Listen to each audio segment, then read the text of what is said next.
దేవుని ఘనమైన పరిశుద్ధమైన నామమునకు మహిమ ఘనత ప్రభావములు కలుగుగాక.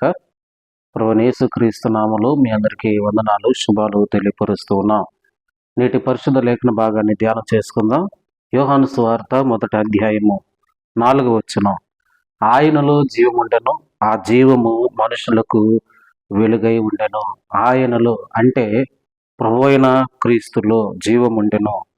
ఆ జీవము మనుషులకు అనగా మానవాళికి, ప్రతి మనిషికి వెలుగై ఉండెను. యేసు ఈ లోకానికి వచ్చుటకు కారణం ఏంటంటే జీవాన్ని ఇవ్వటానికి. యేసుక్రీస్తు ఈ లోకానికి రావడానికి గల కారణం ఏంటంటే ప్రతి మనుషుని వెలుగు మార్గంలో నడిపించటానికి. సృష్టి ఆరంభం చూస్తే నిరాకారముగా ఉన్నది. తర్వాత పాపము ద్వారా మరి ఈ సృష్టి అపవిత్రం చేయబడినప్పుడు, మానవుడు దేవుని మాట వినకుండా అవిధేయత చూపినప్పుడు ఈ మానవుని జీవితంలో పాపము ప్రవేశించింది. పరిశుద్ధంగా ఉండాల్సినటువంటి మానవుని హృదయము అపవిత్రం చేయబడింది.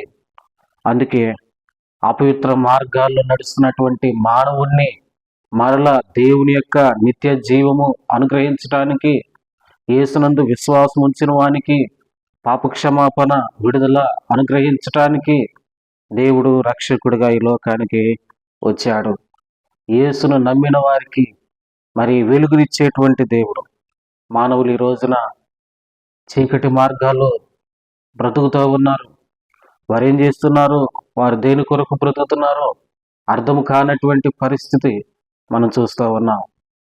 మానవుడు మరి దేవుడిచ్చేటువంటి నిత్య జీవాన్ని మరిచిపోతూ, త్రోసివేస్తూ తనకిష్టమైనటువంటి మార్గంలో నడుస్తూ ఉన్నాడు. అయితే ఇది అంత మాత్రము కూడా దేవునికి ఇష్టమైనది కాదు. నీవు దేవునికి ఇష్టముగా జీవించాలి. ప్రభు నీ కొరకు నిత్య జీవాన్ని ఇవ్వాలని ఆశపడుతూ ఉన్నాడు. అంత మాత్రమే కాకుండా దేవుడు నిన్ను చీకటిలో నుండి వేరుపరచి వెలుగు మార్గములోకి నడిపించాలని, వెలుగు పట్టణమైనటువంటి పరలోక పట్టణములోకి నిన్ను తోడుకు వెళ్ళాలని, తీసుకువెళ్ళాలని ఆయన ఒక ప్రణాళిక, ఒక ఉద్దేశాన్ని కలిగి ఉన్నాడు. ఈ రోజున అటువంటి దినాలలో మరి క్రీస్తు యొక్క రాకను, మొదటి రాకను, క్రీస్తు చేసినటువంటి రక్షణ కార్యాన్ని, క్రీస్తు ఆయన చేసినటువంటి ప్రాణత్యాగాన్ని మరి ప్రపంచం అంతా కూడా ఈ మాటలు బోధించబడతా ఉన్నాయి. క్రీస్తు యొక్క రక్షణ మార్గము అనేకులకు తెలియచేయబడుతుంది. ఈ రోజున నీవు కూడా ఈ వెలుగు మార్గంలో నడవాలి. యేసుక్రీస్తు అనుగ్రహించేటువంటి ఈ నిత్య జీవాన్ని నీవు పొందుకున్నప్పుడు ఆ జీవము నీవు కూడా పొందుకుంటావు. నీలో క్రీస్తు యొక్క జీవం ఉండాలి. ఆయన మానవుడిగా ఆ ఊపిరినిచ్చాడు, మానవుడికి శ్వాసనిచ్చాడు, ప్రాణాన్నిచ్చాడు. అది వాస్తవమే. అయితే క్రీస్తులో నీవు జీవించటం ద్వారా నిత్య జీవాన్ని పొందుకుంటావు. ఈ నిత్య జీవం అంటే మరణము లేనిది, యుగయుగాలు క్రీస్తులో కలిసి ఆనందిస్తూ ఉన్నతమైనటువంటి మరి ఒక గొప్ప జీవితము, ఆశీర్వాదకరమైనటువంటి జీవితము, ఏ విధమైనటువంటి సమస్యలు, బాధలు, ఇబ్బందులు లేనటువంటి ఒక ఉన్నతమైనటువంటి ఆనందకరమైనటువంటి జీవితం ప్రభు నీ కొరకు ఏర్పాటు చేస్తున్నాడు. ఈరోజు నీవు సమస్యల్లో ఉన్నావా? ఈ రోజున నీవు ఇబ్బందుల్లో ఉన్నావా? ఈ రోజున అనేకమైనటువంటి బాధల్లో ఉన్నావా?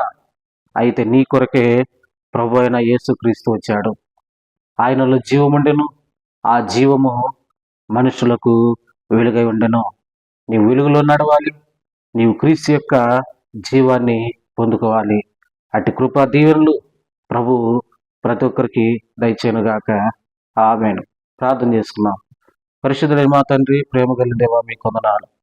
విడుదలైన వారు అయినా నీ వాక్యము అంగీకరించి నీ జీవాన్ని పొందుకునే కృప దయచేయండి.